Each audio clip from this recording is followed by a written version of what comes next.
Recently, I noticed an interesting trend regarding the chore coat. What I'm talking about is this little coat that legendary New York Times photographer Bill Cunningham is wearing. And this jacket gets mentioned a lot in memes, where it seems to be symbolic for a creative type.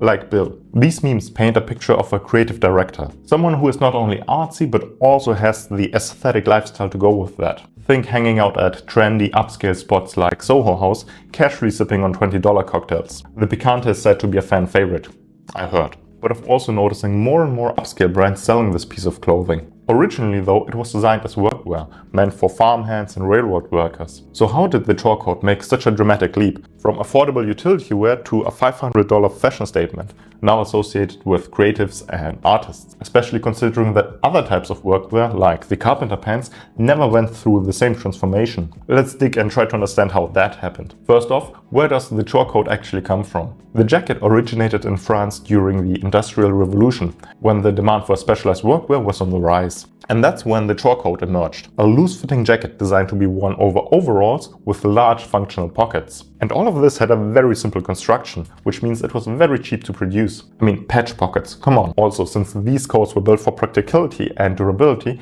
they were made from tough and hard-wearing materials, like cotton twill or moleskin. And along with the material choice, the color of the jackets was very characteristic for them. They were typically dyed with a distinctive benzoate-based blue, mostly because this was cheap and blue helps to hide stains and dirt from manual labor. And because of its characteristic color and its distinctive use for workwear, it was commonly referred to as bleu de travail, which literally means blue for work. And these working blues became one of the first workwear staples. Some brands that emerged back in the day still produce the same jacket, well over 100 years later. Some of those French heritage brands are, for example, Vetra, Michel and Le Laboureur, just to name a few. Now over time, the design made its way to the US, where American brands like Carhartt and Levi's started to produce their own version of the work jacket. And initially, each brand had its own name for the jacket. For example, Carhartt used to refer to it as the sack coat, but eventually the name chore coat became the wide accepted standard across all brands. Interestingly, the fabric choice was quite different to those used in Europe. Instead of twill and moleskin, American brands often used denim and canvas.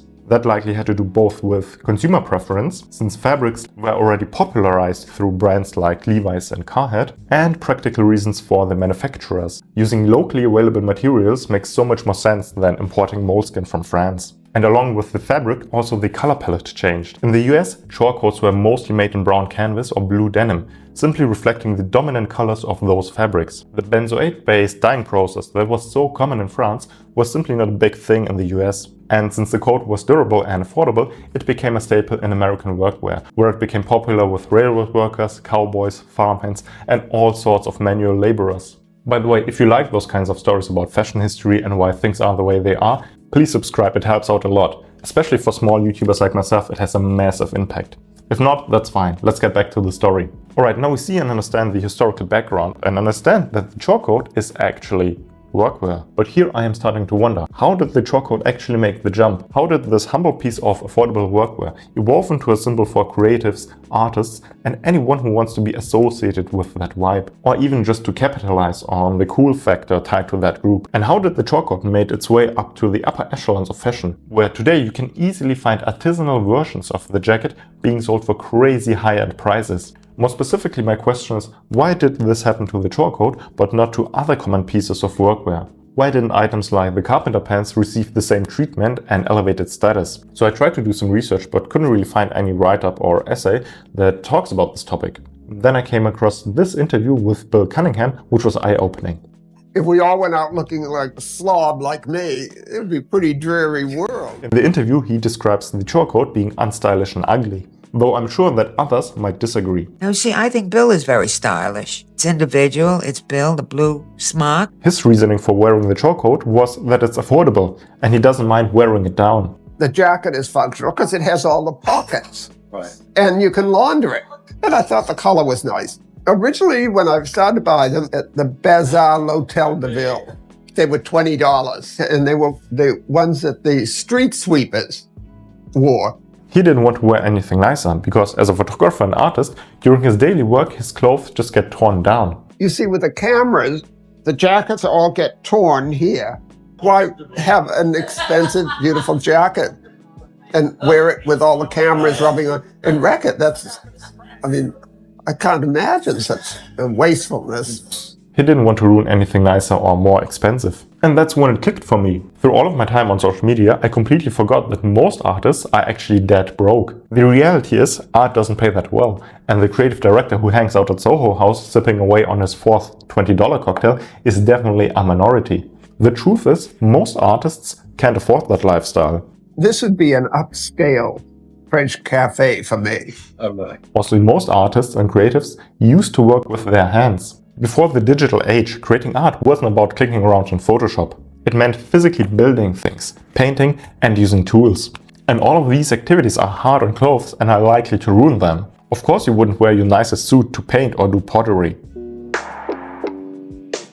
At least most people wouldn't. It's also worth questioning if many people who have this lifestyle can actually afford to buy expensive brand name clothing. So from this perspective, it makes sense that artists would lean towards affordable clothing, which often is workwear. Which then explains how the chore code got associated with creatives and artists. So over time, the chore code got a new meaning, transforming from the symbol of railroad workers and farmhands to the piece commonly worn by creatives. And it makes sense that normal people, the ones with a typical 9-to-5 and a stable lifestyle, want to get in on the swag and wear what the cool kids are wearing, the ones creating art and culture. To me, this feels a lot like gentrification. You know, the kind that raises the rent in your favorite part of town, the cool hipster artsy one. For me here in Berlin, that neighborhood used to be Prenzlauer Berg. It used to be a working class district. Not particularly fancy, but also not super expensive. So a lot of creatives, artists, people who shape culture and are notoriously broke moved there. And through the art and lifestyle, they brought culture to the area, transforming it into a place that is interesting to live in. And that's when the yuppies decide they want in on the perks of living in a cool spot.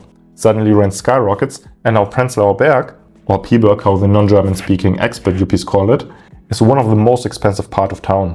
And now you see people wearing expensive chore coats from brands like ALD and Drake's, casually strolling through an organic market on the weekend while sipping on overpriced natural wine. But maybe another reason why the chore coat gained so much popularity while the carpenter pants didn't is its versatility. A chore coat can easily be paired with a shirt and mistaken for a dressed-down sports coat. That's an advantage that the double knee pants never had, which is why they could never break into the high-price market that exists in the smart casual world. But in the end, we see a clear trend. People who create culture, those who are typically notoriously broke, make use of what is affordable and available to them, whether it might be clothing or just a cheap place to live in, and they transform them symbolically. They make those things cool and attractive, ultimately attracting wealthy yuppies. If you are now one of them wealthy yuppies, if you are influenced to like the chore code, whether it might be for you just an affordable piece of workwear, a symbol for your creative craft in arts, or just a nice simple overshirt. Here are some thoughts regarding recommendations and where to get them. First off, basically every brand on earth has their own variation on the chore code. But if you're a starving artist and strapped for cash, then I'd probably recommend Uniqlo. If you have more cash, I would take a look at this video by the Iron Snail. This is an amazing analysis and comparison of some higher priced brands. My personal pick from his roster would be Paynter though. I really like the idea of selling clothes in drops, making them unique and not overproducing for the landfill. And since I'm getting a lot of comments in real life and also online on my own chore code, I got mine at a local vintage surplus store. And this is also what I would probably recommend to all of you. Try to hit up your local vintage, workwear, surplus store. Those coats have been massively overproduced in the past, so even the vintage market is still flooded. And there's a really nice chance of finding some unused dead stock ones in pristine condition for a really good price. I know this is not a straightforward cookie cutter solution to finding a nice coat, but it sure as hell is the most fun one. Looking through mountains of vintage clothing, you might even find some unexpected things, like Gurkha pants or some fatigue pants that would go really well with this coat. And if you already own one, let me know which brand you chose and why. I'm really curious what people are choosing if the market is so overcrowded like with the chore code. I hope you liked this video and had as much fun watching it as I had doing the research. And if you like those kinds of stories, here's another one for you to check out. I like very simple, down-to-earth, basic things. You know, I don't like anything fancy.